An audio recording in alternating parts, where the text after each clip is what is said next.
Hello friends, welcome back to my channel Kumar Vishal trading academy.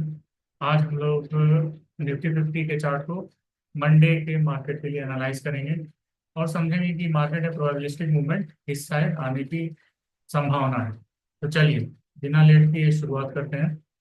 ये Nifty fifty का chart आप daily time frame पर देख पा रहे होंगे।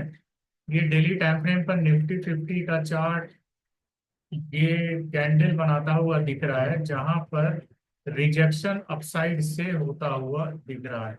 रिजेक्शन अपसाइड से होने का मतलब या तो ये शूटिंग स्टार का फॉर्मेशन ले सकता है, या तो ये मार्केट यदि अपसाइड मूव करना चाहे तो इन्वर्टेड हैमर का भी फॉर्मेशन ले सकता है।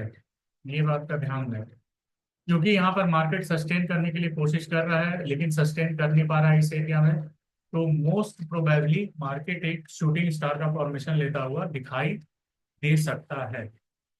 यही दो कंडीशन है मार्केट में इस कैंडल को लेकर। साथ में ही हम लोगों ने देखा, जो हम लोगों का 24,350 का जो स्ट्रॉन्ग रेजिस्टेंस था वो भी पार नहीं हो पा रहा है। ये भी बात का ध्यान रखें। ये कैंडल इन्वर्टेड हैमर तभी कहलाएगा जब अपने सपोर्ट पर, मतलब 24,350 के ऊपर ये अपने आप को सस्टेन कर ले और एक सपोर्ट लेता हुआ दिखाई दे, तभी ये इन्वर्टेड हैमर का फॉर्मेशन मार्केट में करता हुआ दिखाई देगा। और इन्वर्टेड हैमर क्योंकि एक कंफर्मेशन भी मांगता है, तो अगला कैंडल, अगले दिन का कैंडल यदि इस इन्वर्टेड हैमर के अपसाइड में क्लोज हो, तो वैसे कंडीशन में भी हम लोग इसको क्लोजिंग अपसाइड होना चाहिए। वैसे कंडीशन में भी हम लोग मार्केट में बुलिश हो सकते हैं। बट अभी सिनेरियो बहुत ही डेलिकेट है।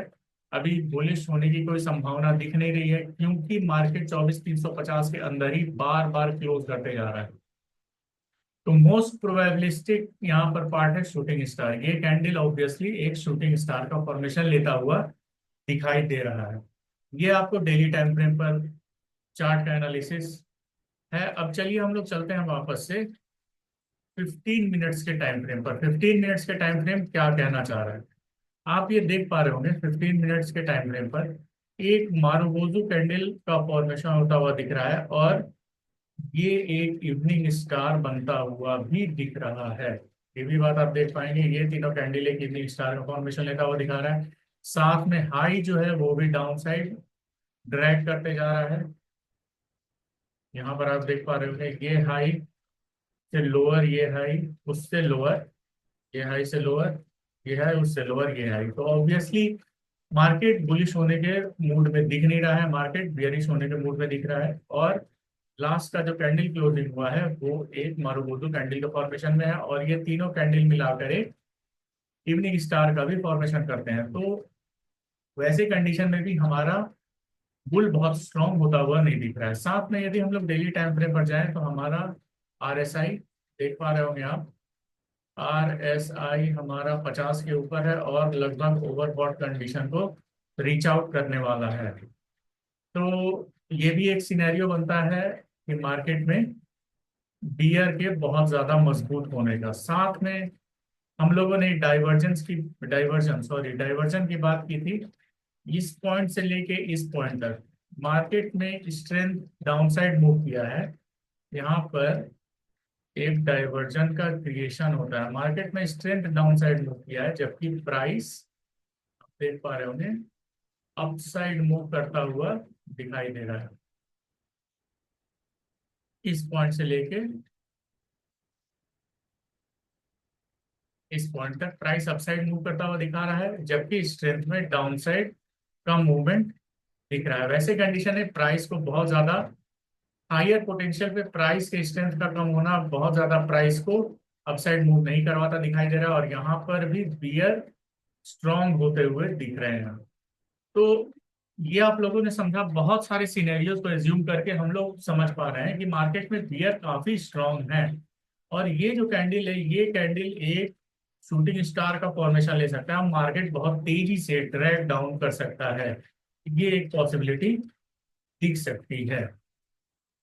तो चलिए, यदि market gap up, gap down और एट पार पर यदि होता है तो हम लोग मोस्ट प्रोबेबली मार्केट एक गैप डाउन सिनेरियो को बनाता हुआ दिख रहा है। चलिए, तो यदि मार्केट गैप डाउन होता है तो हम लोग टारगेट अपना कैंडल के हाई और कैंडल के लो को ध्यान में रखते हुए रखेंगे। मार्केट बहुत ज्यादा ड्रैग डाउन नहीं होना चाहिए। यदि ऐसा होता है, यदि ऐसा केस होता है, तो फिर अपने ट्रेड का इनिशिएशन भी हम बहुत ज्यादा अच्छे तरीके से नहीं कर पाएंगे। ध्यान रहे, मार्केट का ड्रैग डाउन होना यदि संभलता है तभी हम एक ट्रेड का इनिशिएशन कर पाएंगे अच्छे से। आप ये देख पा रहे होंगे, मैंने हाई और लो मार्क कर दिया डेली टाइम फ्रेम पर, और इस डेली टाइम फ्रेम के चार्ट के लगभग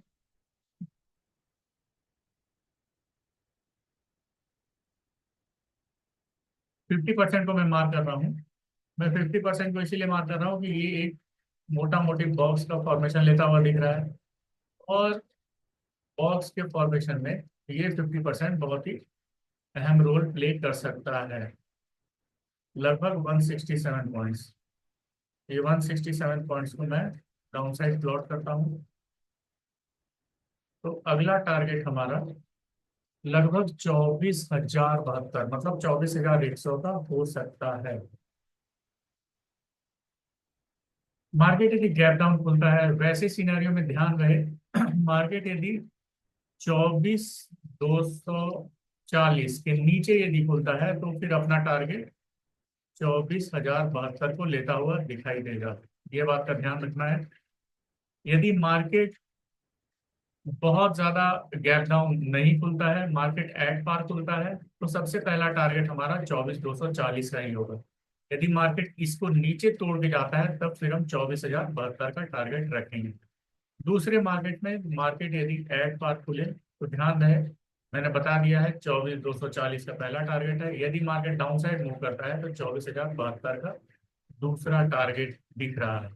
मार्केट के डाउन साइड मूवमेंट का प्रोबेबिलिटी थोड़ा ज्यादा दिख रहा है, इसीलिए मैं ये सारे कंडीशन को डाउन साइड के ही मूव पर अप्लाई कर रहा हूँ। मार्केट यदि गैप अप खुलता है तो ध्यान रहे 24,350 के ऊपर मार्केट को नहीं खुलना चाहिए। यदि 24,350 के ऊपर मार्केट खुलता है और मार्केट ऑब्वियसली सस्टेन यदि नहीं कर पाता है तो हमारा सबसे पहला टारगेट 24,240 का होगा और दूसरा टारगेट 24,072 का होगा। हम लोगों ने देखा कि 24,350 को मार्केट सस्टेन नहीं कर पा रहा है, बार बार मार्केट अपसाइड जाके डाउनसाइड का मूवमेंट दे रहा है। इसीलिए तीनों ही सिनेरियो में हमने एक डाउनसाइड के मूव को ही प्रेफरेंस दिया है। डाउनसाइड प्रेफरेंस हमारा निफ्टी के मूड के एनालिसिस के हिसाब, निफ्टी के मूड के हिसाब से हमारा एनालिसिस का भी यही कहना है। तो चलिए देखते हैं मंडे को निफ्टी क्या मूव दिखाता है। तब तक के लिए यदि वीडियो आपको पसंद आए तो लाइक शेयर एंड सब्सक्राइब करिए और बेल आइकन को प्रेस करिए कि आगे आने वाली वीडियोस का नोटिफिकेशन भी आपको मिलता रहे। साथ में खुश रहिए, आनंदित रहिए।